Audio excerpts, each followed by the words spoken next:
I'm Seth Rollins, and my last meal would be Totino's pepperoni pizza rolls, BLT on Wonder Bread, corn on the cob, spicy nacho Doritos, Pepsi in a can, Toro sushi, sake, ribeye steak, beef enchiladas, Fideo, Detroit-style pepperoni pizza, Budweiser, Hooters buffalo shrimp and blue cheese, with salt and straw, pots of gold and rainbows ice cream, and pumpkin pie for dessert.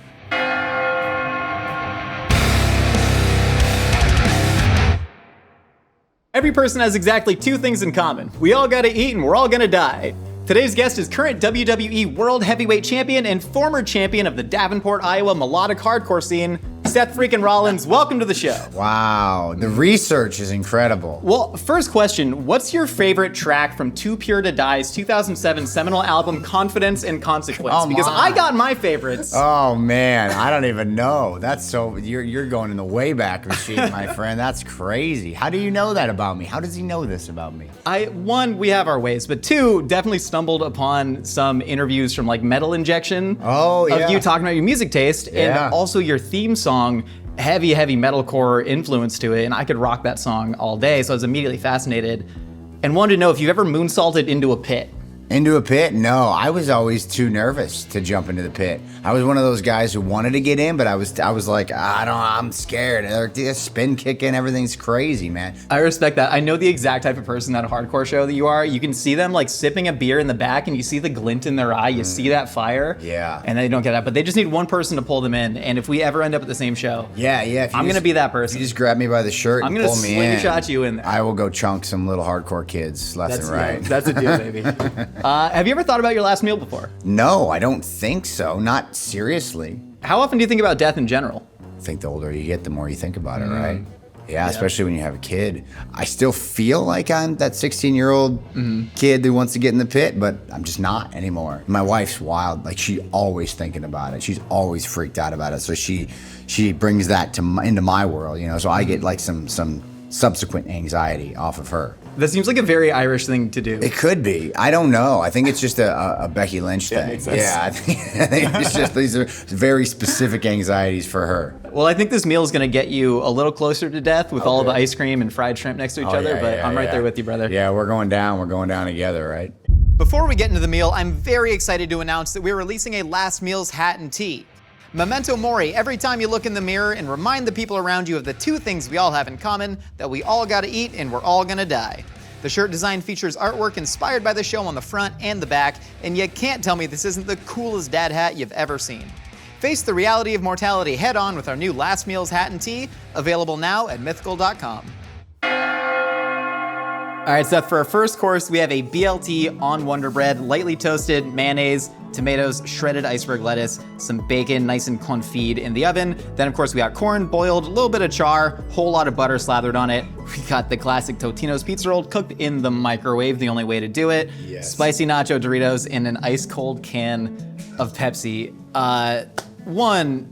Iowa, this is either a beautiful homage or your disgusting stereotype, and I can't tell what it is, but I think it's beautiful. Yeah, it's gorgeous. It's man, this takes me back to my kitchen table at home in Iowa. I grew up in a really small town, Buffalo, Iowa. It's like right outside of Davenport, Iowa, and Buffalo's like it's got the sign that's like less than 1,000 people for the population. Damn. There's no stoplights, but my mom in the summertime always used to make BLTs, and we would it was a do-it-yourself situation because she wouldn't prepare it all nice like this. She just put the shit on a bowl and you'd have to go make it yourself. But this is, and corn, obviously corn on the cob, that's the winner. So this is, I can feel, it's like salivating right now. Can I eat it? Oh my God, Can please I dig in. I'm following your lead. I'm gonna jump in on the BLT. All BLTs are, to me, just one of the most beautiful, perfect foods that if you add anything to it, you take away from it.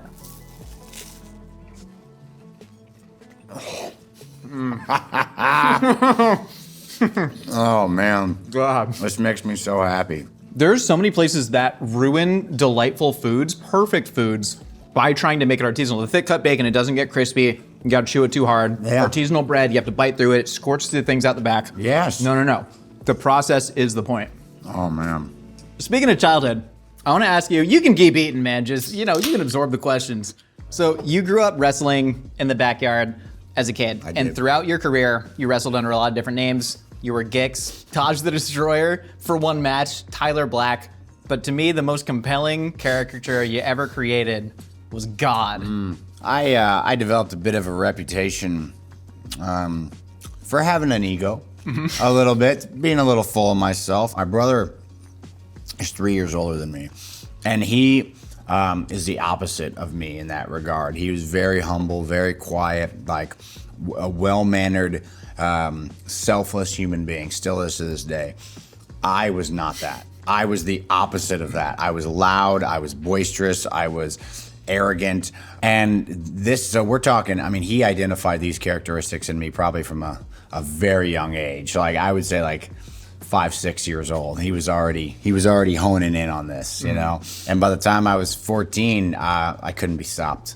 I was a monster. As I was developing a character based around these personality traits, I thought, well, what better moniker for someone who thinks they're the best at everything? How you can't go any higher, right? Yeah. So God was the name. That's such a beautiful, childlike way of viewing it. Yeah, you can't. There's no one higher, right? Literally. I got digging on this corn. Let's see here. Okay, all right, that's nice. Not about corn. I was concerned, you know, growing up in Iowa, Yep. you're not getting any better corn than that. I mean, that's means so much coming from you as a preeminent corn critic in all of sports entertainment. I am. Yeah, I'm the only. I'm the one. Yeah. There's nobody else from Iowa. It's me. I've got years of experience under my belt, and this is solid. When I was a kid, I used to just see how fast I could do it. Look at him go. Now that is a man possessed. This is a man who takes no prisoners. He is an absolute corn-eating machine, ladies and gentlemen. How much is stuck in your teeth? It's got to be 80%. We won't know till I make the swallow. So your brother identified all those characteristics in you, and Yeah. I don't know if I want to call him like sort of like a failed wrestling producer, but another character that he was influential in was Gix, which I believe was a Magic the Gathering themed shtick. Yeah. 2 questions: what the hell? And 2, why? Yeah, he's my big brother. So he was everything I wanted to be. Anything he loved, I loved it. Didn't matter. G.I. Joes, Ninja Turtles, pro wrestling. And even as we got into, you know, early teenage years, he played Magic the Gathering, which for anybody who doesn't know is this dorky little like card game with wizards and creatures, and I don't know. I don't get it. I never played it. I sucked at it, but I tried. And so yeah, Gix was born. I thought the name was cool at the time. It is a cool name, to be fair. It's something. It's a name. Yeah, it's a name, but I don't know that it's cool. Seth, you got put the corn down. Go to the pizza rolls, man. These are getting cold, and these are terrible cold. Well, I recommend going to the bottom. if you went microwave, there should be some frozen ones somewhere in here. But there's a system. Like you would put them in the plate, and then you would microwave them for half the time. Then you'd have to go in and rearrange them because the ones in the center would just be ice cold otherwise. So. Made me realize I have no idea how science works. Yeah. So You let's know? let's do this. This one looks good. You can see it's got some of the orange kind of bursting out the side. Oh yeah. Oh yeah. The softer and squishier, the better on a pizza roll. Oh my I think. god. Now these chips, spicy nacho, right? Oh yeah. I spent so many hours playing Madden football, just eating bags and bags of these and drinking delicious ice cold Pepsi from my grandparents' fridge. I lived with my grandparents for a little while. My mom and I did, and I just spent my summers. I mean, just sit in my bean bag in my room. That's all there was to do. Yeah, and play video games, play PlayStation, and just smash the thing, throw the controllers, the whole nine. Try not to send the PlayStation flying, because back in the day, kids, the controllers were connected to the system. Don't know if you know this. They had a cord. It connected them. You couldn't just throw the sucker. So, let's see here. Let's have a nice spice. I like the spicy ones. The regular nacho's great. Don't get me wrong. I'm a Dorito fan, but the kick of the spice. Oh, yes, that's the one, baby. Technically, this still counts as your corn critic portfolio, yeah. because I mean, this is. So does this though, and I think most of this is made from corn if you really look at it. I'll tell you this: I haven't had a full, like, calorie soda in at least 10 years. You and I both bet. So I don't know if I'm ready for the amount of sugar that's gonna hit me here in this drink, but we're gonna do it anyway. No, your body craves it. Your body wants this. This is fueling it. Yeah, it does. Back there. Yeah, it does. That's that. I don't want to look at that, but that's the stuff of champions right there. Man, this is a strong start. We got 4 more courses. We got to pace ourselves. But next time, I'm beating your ass in that corn comp. I'm coming. Bro, come on. You didn't even, I'm coming. you I'm didn't even coming. try. I'm not even sure Hold you on. like corn on Someone the cob. time me. Let's go, go, go, go, go. Look at him. Look at him. Yeah. I'm going to do it. I'm going to do it. It's all right. There's room for growth. All right, Seth, for course number 2, we got a medium rare ribeye. We've actually been sous videing this for about 3 hours. Breaks down the connective tissue, basted in butter, garlic, herbs, all that. We got 3 different kinds of fatty tuna here. We got otoro, akami, and chutoro, different levels of fattiness. We got your soy, your ginger, your garlic, and then hot sake. If I may pour you some sake, would you mind? Please. It is always Please. proper to pour sake for your elders. Am I your elder? Yeah, by like a tiny bit, but listen, we both have fractures in our lower back. Yeah, At we're that both old point, men. We're just old men that are broken. Well, that's it. You know, We're on the way. broken, but we're not dead yet. We'll All right. get there. Well, hey Oh, now. God. Party foul. You did feel it very high. I'll Zamboni it off there. Cheers to that. That's nice. Count 5, baby. Please dig in and tell me why the sushi. I just love it. I love it. I mean, there's no ifs, ands, or buts. This is my favorite. You ever see the Netflix documentary, Jiro Dreams of Sushi? I sure did. So it blew me away. So I initially was going to try to go visit his restaurant. I'm an idiot. It's booked up for years. Yeah. So I ended up at a gym working out. I was telling somebody, another fellow American, about this. He insisted that I go check out a different sushi place. That it was like his sushi place. He's like, I found it. I've been living here for a decade. I found it. It's amazing. Go check it out. So I went, and it was like I couldn't even find it. It was one of those where I'm walking the streets of Tokyo. I'm like, where is this place? Finally, I noticed it's in this little tiny basement with no signage. Damn. And then I go down there, and there's like 6 tables, and it's just run by this sweet old couple that look like they're 120 years old. You know, that they've been living there for eons serving sushi. Anytime I'm there, I'll make it an effort to get there and see these guys and get the sushi. And I'm gonna start with the leanest one. Also, I'll join with you. No chopsticks, hands only. Love that. Yeah, and Just do what I tell me none twice. of this nonsense. Get this out of here. So we just go in, we grab it. And no, God. I'm sorry, you said get it out of here. I'm with trying you? to follow directions. One bite.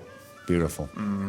That, especially with the story surrounding it, like, Yeah, I took my wife there. Now, she doesn't eat fish. Like, she's never eaten anything from the sea ever in her life. And they had a sign when we got there that said, no vegetarians. But, like I said, this couple was so nice. They remembered me. This was 4 years later we went back. And so she was like, oh, yeah, come on in, come on in. I'm like, my wife, she's vegetarian. She doesn't eat fish. She's like, oh, it's fine. So they just fed her a bunch of tamago. Or is it tamago? yeah, tamago yaki. Yeah. Barbecued egg that's served on. That's a it. great food, though. Just fed her a bunch of that and some like avocado rolls or some nonsense. Yeah. But anyway, let's get deeper into the fat game. Jumping here. in. Hey, Hold on. come on now. We got to pour, so we're ready to go. No, I have to pour for you. I'm sorry. I dropped the ball on It's this. fine. This is the worst show ever. God dang it. Here we go. All right, round 2. Middle fat? Yep, middle fat. L'chaim, as they say in Japan. There's Jews in Japan. Oh, that's nice.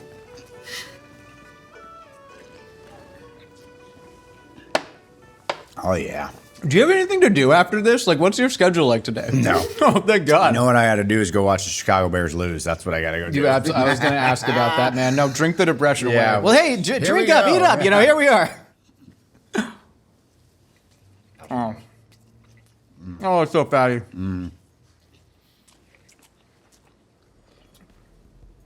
A lot of people say that you are a baby face that acts like a heel. You're able to get away with a lot because you're so charming and handsome and good at your job and all that. But if you learned anything about just human morality from your career? Yeah, I think there's a couple things that I've learned about it, I guess, and maybe this is part of just getting older, right? Is life is not so black and white, and so good and evil aren't always so black and white. There's a lot of gray area, and the other thing is that it always changes. the same thing goes with wrestling, right? So to figure out how that applies to a large crowd, what they want or what they want to cheer, the difference between a good guy and a bad guy, heel and a babyface, I think figuring that out and being able to put that into practice teaches you a lot about people. That's fascinating. It's interesting that there's this weird paradox in sports where your physical peak and your mental peak never line up, right? Your physical peak, maybe in your mid-late 20s, 25, 26, you're kind of too stupid to know how to use it at that point. You're not world-weary enough. But by the time you get to your mental peak, say you're in your mid-late 30s, your back's broken, you got your jaw broken, all that stuff. You've said that you're in your sort of mental peak of your career right now. What are the things that you've learned that you wish you could have had when you were at your physical peak? It's like a Venn diagram, right? Yeah. In your 20s, you're unstoppable, right?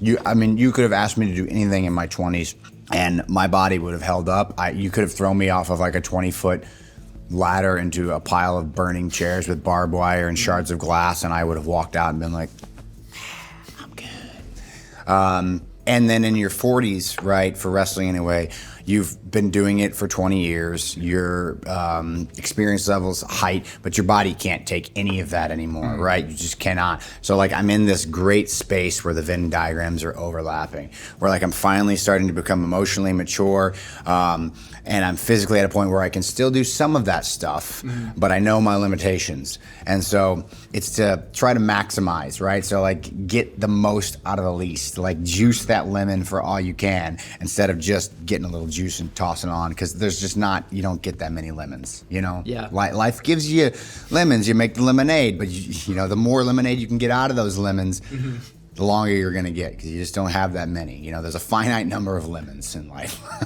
Damn. Well, cheers, brother. There's a finite amount of sake, too. Yeah, there is. We're here. Course number 3, we're almost at the halfway point of this meal. We got beef enchiladas, homemade enchilada sauce, toasted ancho and guajillo chili. The jacket's coming off, folks. I'm getting warm, guys. I'm getting warm. All right. We got the refried beans and a little bit of rice, some Fideo, and then a little bit of, oh God, my shoulder hurts.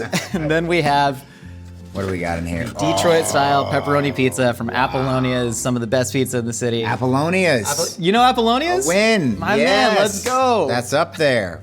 Wow. We can't do it as good as them, so we just got it from them. That's fair. That's fair. Yeah, That's man, beautiful. where are we digging into first? What's the appropriate way to eat this? The Fideo, I have probably hadn't had in a while. I grew up in a half Mexican household. So my dad, who I call my dad, is my adopted father. He adopted me, and he's Mexican. And so my grandma, like, just enchiladas and Fideo all day, every day. I'm glad you guys threw in the beans and rice. She had that all the time as well. I didn't even throw that on the menu, but It's the combo platter. It it's comes with beautiful. it, man. It's beautiful. So I'm gonna dig in on that stuff Please. first, and then we'll see what happens. But yeah, that's great. I'm not going to start conserving bites. Oh, that's good. Oh, real nice. Oh. Tell me about your stepdad, because you said that he's your hero, and you seem to like speak very, very reverently of him. My biological father, I never knew, right? Never knew him growing up at all. My mom just dipped after she got pregnant. She did her own thing. But my mom's first husband, Ron, whose mother would have prepared all this lovely Mexican stuff, he's who I call dad. So he's my dad. He's the person that like was there for me, you know, coached me at Little League and all that good stuff, and he was the best, and he's awesome, still a big part of my life. My stepdad, Bob, he's fantastic as well. So I've been so fortunate to have two like just amazing male role models in my life, and Bob is the one that's just like on another level in the sense that he was diagnosed with Parkinson's disease probably, God, maybe a decade or so ago. I think he probably had it for a couple years before that, but yeah, it really started to kick in like maybe 10 years ago. And like, I'd never known anybody that had Parkinson's or any sort of really like debilitating disorder like that. But to like see how he's been able to continue to do the best that he can every single day reminds you that A, life is short. B, you gotta be grateful. You gotta have gratitude for every single thing that you've got, and make sure you tell everybody that you know that you love them, you know, the people that you care about, and just try to do the best you can. So there's just been a lot that I've taken away from his experience with Parkinson's, and between him and my mom and my dad.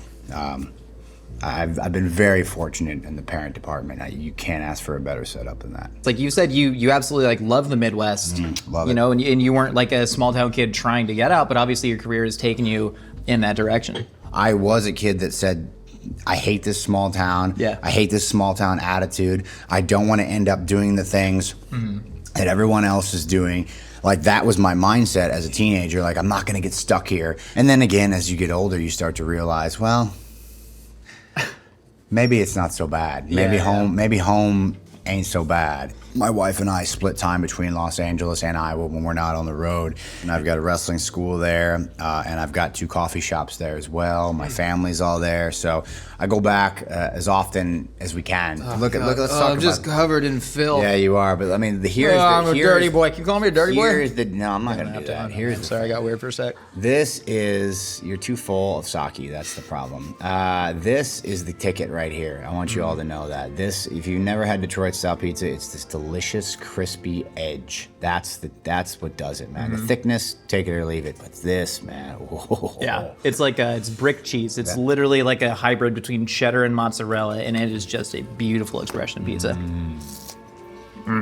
That's what there's no childhood memory for this. This is just, I just love pizza. When you have such a singular drive for success, there are 2 camps. It's either the extreme self-love people who are like, my body is a temple and God has given me these, God, the childhood wrestler that I've heard of, has given me these abilities and I need to honor it by doing the best I can. Or there's the other side, which is the self-hatred people. Do you think you fall into either of those camps? Yeah, right. Yeah, more so the self-loathing. I don't think I'm on the other side at all.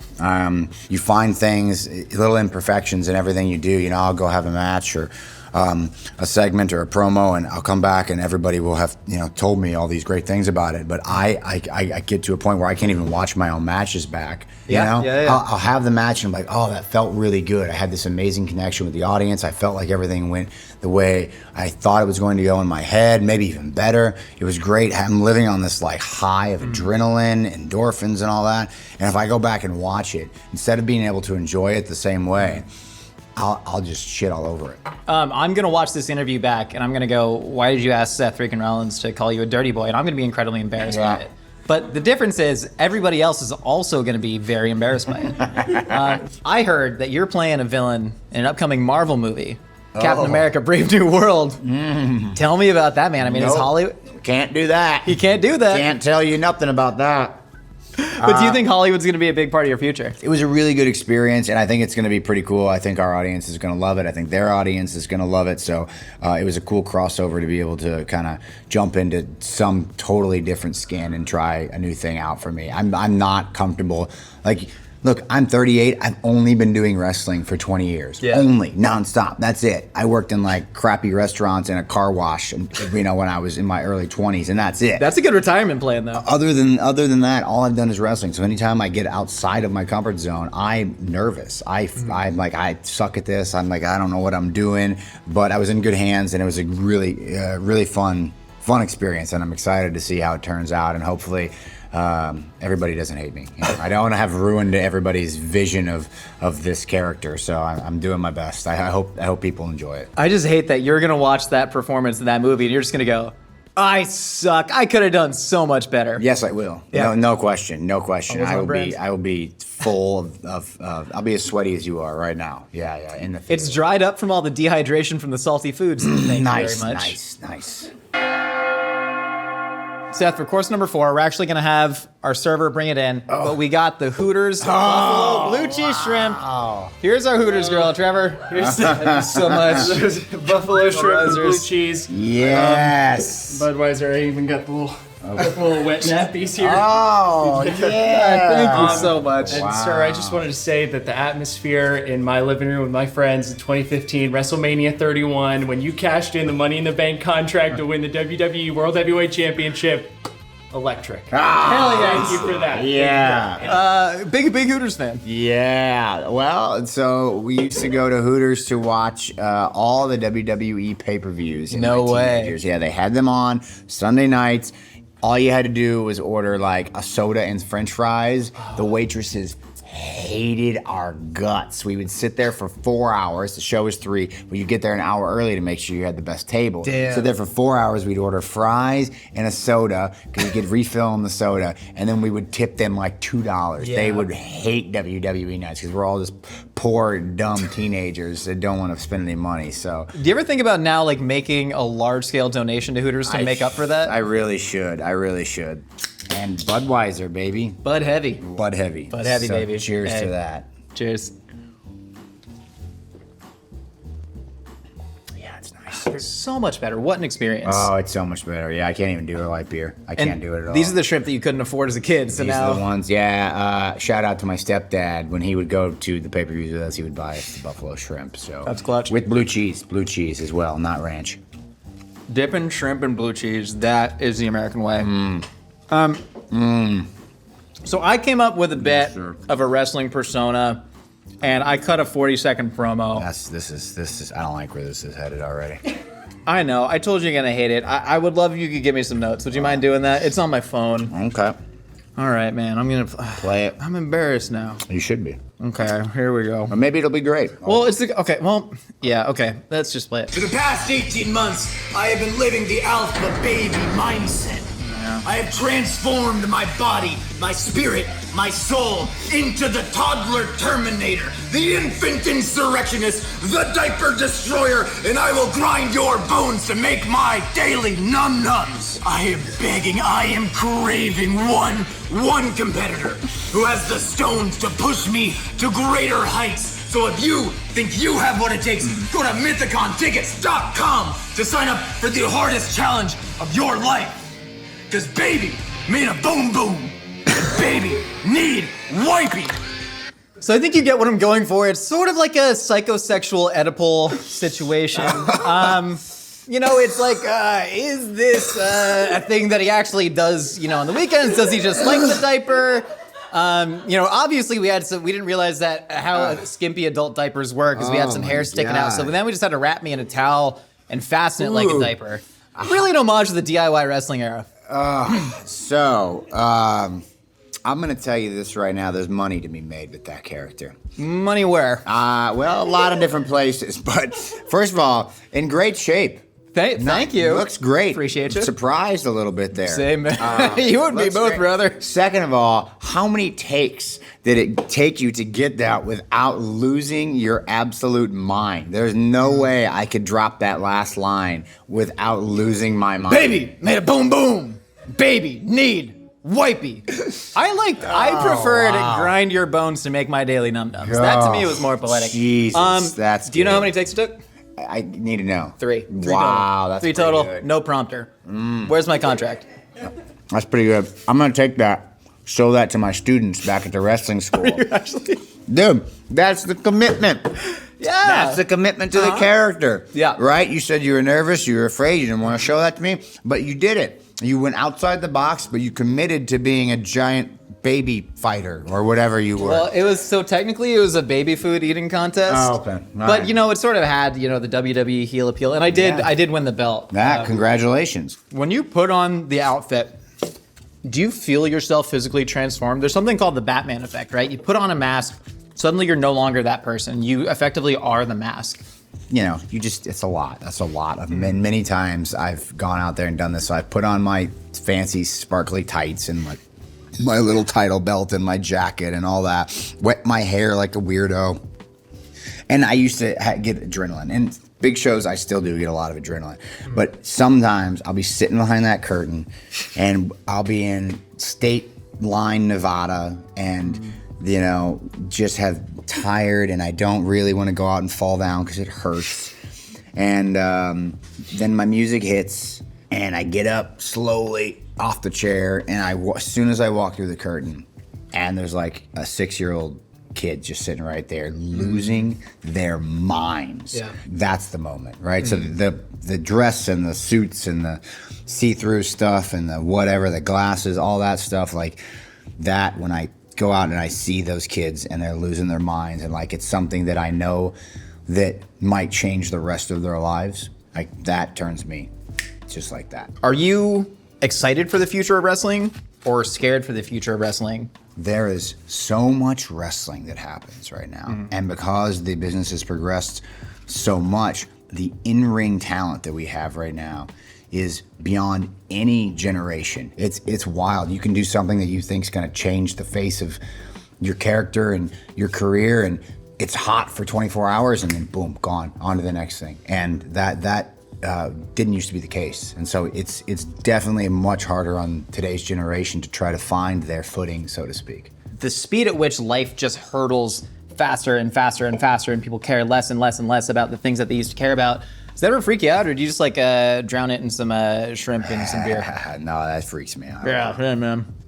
How old are you? You my age, 37, 36? 31. We're not even of the same generation. You're a young millennial, yeah. Don't turn on me now. We were bonding. You're a young millennial, right? Yeah. Yeah. So I'm an old millennial. So like old millennials, we have this like kind of position of being like the last without the technology and the first with the technology, right? And so we kind of get both sides of it. And there's plenty of times where I yearn for the days of no iPads and screen time wasn't even a conversation. Now raising my daughter, I'm like, man, I don't know what to do. I don't, it's inevitable, right? It exists, so I'm like hiding it from her is useless. But like, how do I manage that? How do I teach this? How do I hope she just wants to read a book sometimes? It's like, it's very interesting. And yeah, on a macro scale, I wonder the same things about the entertainment industry. I wonder about life. I go, where's the ceiling on this? Like we only have so much capacity in this information processor up here. Like, what's the next step? It's very interesting. You still here? Oh, man. Jesus Christ, I thought you left. Seth, we're at our last course, man. We got dessert. We got the Pots of Golden Rainbows ice cream from Salt and Straw. We actually had to make a special call and get a favor because it is not in season right now. No, it is not. So you can take one home. You knew that and you still asked for it. Thanks for making our jobs easy. And then we got homemade pumpkin pie. This is homemade. Oh, is it homemade? Crust, custard, everything homemade. Whipped cream homemade. This is in season, however. It is pumpkin season. It is basic bitch season. I don't know if I can say that or not, but I am a basic bitch. I love pumpkin. So I'm going to go into that first. Let's go. It is the best pie. It's the best pie. I don't care what anybody says. It's the best pie. It's the best pie for 3 months of the year. Jesus, man. Oh, it's beautiful. It's pretty freaking good. Tell me about the ice cream. Salt and Straw does a hell of a job. I love ice cream. Stumbled upon Salt and Straw some years back, and I'm addicted. I go every single month because they drop new flavors every month. They got some amazing ones like blackberries and birthday cake and the Great Candy Copia. But my number one all time, first time it touched my lips, I was immediately transported back to being a child. It's Pots of Golden Rainbows. It's Lucky Charms. Damn. It's Lucky. Have you had it? I've never had this. Oh, no. dude. So good. You owe me Salt and Straw. It's so good, man. Especially when you get some in there. God dang. See? What is that? Did it get you? But what are like the chemical compounds that make Lucky Charm flavored? It's like the oatiness. Oh, there it is. Yeah. Savory oatiness, man. And then you get the little marshmallows in Gordon there. Critic branches out into the oat world. Take notice. Dude, goodness God. What? That's amazing. Wrestling's dangerous. Yep. You're out there flipping around. Yep. Getting hit in the face with ladders. Hopefully not. You broke your jaw once. Yeah, well, Has having a kid influenced the way that you see your career now? Like, have you ever had any very scary close calls in the ring where you're like, yo, I don't know if I can keep doing this? Had a lot of injuries. I'm constantly banged up, bumps and bruises here and there. Separated my shoulders like more times than I can count. Broke my jaw, blew my knee out completely. Tore my MCL a separate time after that. I had a little baby girl, and then you start to think like, okay, well, when do I want to wrap this thing up? Mostly so I can be like an active father for her, and not just be gone on the road all the time. I went to see one of my favorite bands a couple weeks ago called the Wonder Years. And their lead singer, Dan, is a good friend of mine, and he's got this bit where he kind of like tells the audience, we're closer to the end than we are to the beginning. Yeah. And that resonated with me. And like the crowd boos, and they're like, no, don't boo. But then he turns it around. He's still, he's like, we got a lot more in the tank. Yeah. And so that's how I felt. That was a real fire up moment for me. You know, I'm up there in the bleachers, not in the pit, nowhere near the pit. And then you moonsault right into the pit. No. But I wanted to moonsault into the pit, but the dad in me said, don't moonsault into the pit. So, you know, yin and the yang, we're balanced out. But yeah, man, I mean, it's the first time in a long time, probably in my whole career, that I've been like, what's the end game here? When am I going to hang it up? And what's next, if anything? When you hanging it up? I don't intend on stopping anytime soon. Like I said, I'm still in that window. The business is hot. I'm having a lot of fun. So I don't know. I don't see it anytime in the immediate future. Let's just say that. Yeah. I did want to talk about death because somebody that you worked very, very closely with, Wyndham Rotunda, aka Bray Wyatt, passed away earlier this year and sent a lot of shockwaves around the community. You had a really beautiful tribute to him in the ring, actually, where you sort of like, you know, mimicked his motions in the turnbuckle, and all the fireflies in the crowd lit up. How much did that mean to you to be able to do that? It really does feel like a family often. And Wyndham was someone that I loved and worked with very closely for many years. We came up in the business together, and so I was very close with him. And so it was a huge shock that he had passed and left. Still didn't feel real sometimes.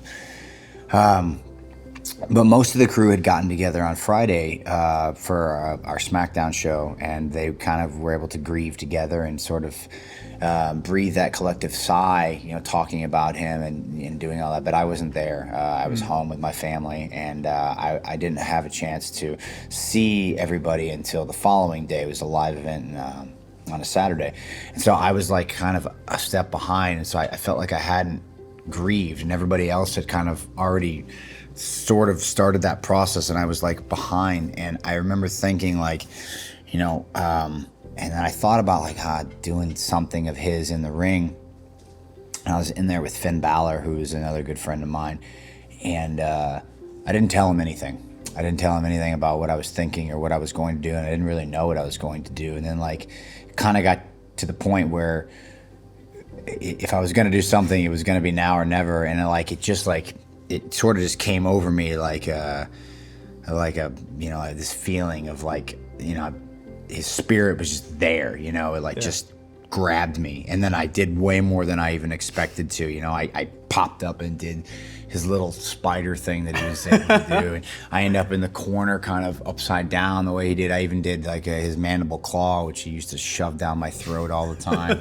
And it was a very like cathartic experience for me, like kind of the beginning of the grieving process for me to really let all that out. I had got to talk with the crowd afterwards and you know, cried a lot, as you would. And it was crazy, man. Like I said, it still doesn't entirely feel real to me. Like I expected us to go into the Hall of Fame together, have our kids play together, you know, those types of things. And just to know that you're not going to get that experience is, doesn't really feel real, I suppose. Has that changed your own outlook on life and death at all? Anytime you lose somebody like that, like I said, you can't help. All you can feel after the sorrow is the gratitude that you're still able to exist and, like, you know, be as a part of life, this mystery of life that we just I get to experience. You know, I get to experience it. It's all gratitude. If you feel anything but gratitude, you're a crazy person. Agreed, man. Well, I am incredibly grateful for you taking the time to do this, plying me with sake shots, eating pumpkin pie with me, letting me say inappropriate things to you. You ready to jump into the lightning round? Lightning round, let's go, man. Yeah, maybe a What the hell little. is in the lightning round? Don't need that anymore. Don't need that. Oh. That's not one. You want to take one of these home? You can take that one home. Other than me, who's the one person, dead or alive, you'd want to share your actual last meal with? My wife. No, we had other than your wife, too. What's the song that you're playing at your funeral? Can't be your current entrance music in WWE. Who the hell wrote these? Well, first of all, I won't have a funeral. Note that, no funeral. Cremation? Just Yeah, burn me. Where's Burn me the- or where- plant me in a tree. burn it down, man. Yeah, there you go. You know the deal. I just want to sell out my funeral. By the way. That's the name of the song. Hell yeah. You get one Hell in a Cell match against any wrestler, past or present. Who's it going to be? Since we were just talking about him, I'd love to have another shot at it with Wyndham. Yeah. We had one of the more infamous ones of all time, and I think both of us always wanted to go again. Yeah, love that, man. Who plays you in the biopic? Maybe Jared Leto. Oh, he'd be good. Yeah, maybe Jared Leto. I'd say Jason Momoa, but he's more of a Roman Reigns kind of vibe. Yeah, a little Islander type vibe. I'll maybe go Jared Leto. I just said Logan Paul or Jake Paul. Logan. Do you think you could beat Logan Paul in a fight? Do I? Yeah, like street fight. Yes. Can we air that live on Mythical Kitchen was the next thing. Live? Do you guys do live? Do you do live stuff? Yeah, we do lives. It's mostly for charity for like children's, pediatric hospitals, but we can just do a street fight. I'm in, as long as we can get like Connor's Kier involved, let's go. All for charity. Heard it here first, folks. It's happening. Oh, God. What's your biggest fear? Spiders. They're the worst. I hate them so much. I have friends who want to keep them alive when you find them. What are you talking about? Soft generation. It's the kids. Get them gone. No, kill Burn them alive. Meant to be killed. What's your greatest regret in life? Greatest regret, God. Being dishonest. With anyone in particular, or just yourself? It all stems from being dishonest with yourself, I think. I think you end up being dishonest with other people because you're dishonest with yourself. Finally, are you happy? I'm so happy. Not just because I'm fed and slightly buzzed, but because I'm alive, man. And honestly, I mean that. I mean that not in a hilarious way. I get to do the job that I always wanted to do my entire life. I am married to a woman who is like beyond anything I could have ever imagined for a partner in life. I got a baby girl that I never even wanted to have kids, really. Never thought about it. Was too busy worried about myself. I get to live the dream. I have no right to have as good of a life as I do, and I am extremely happy. I think you do have it right, man. I think you do have it right. I want you to go hug little 13-year-old Colby Lopez eating Fideo in the backyard and say, like, we did it, man. We did it. Yeah, he'd tell me to Speaking of which, deliver your last words into that camera right there. My last words, my final words. God, I would just say thank you. Thank you for allowing me to live. It's the greatest gift. Damn, that was profound. Seth, man, no, thank you so much for coming on the show, man. Really a fantastic conversation. Everybody, make sure to check out Seth freaking Rollins on WWE. You got any cool matches coming up? We got Crown Jewel coming up sometime early November, and then Survivor Series coming up after that in late November. And then every Monday, you can catch me. I'm on Raw. And I'll be watching from my local Hooters, just a Diet Pepsi and a thing of fries, tipping $1.50, and I apologize. God bless you. God bless you. Brilliant. Thank you so much. Cheers, man. Thank you. Face the reality of mortality head on with our new Last Meals hat and tee, available now at mythical.com.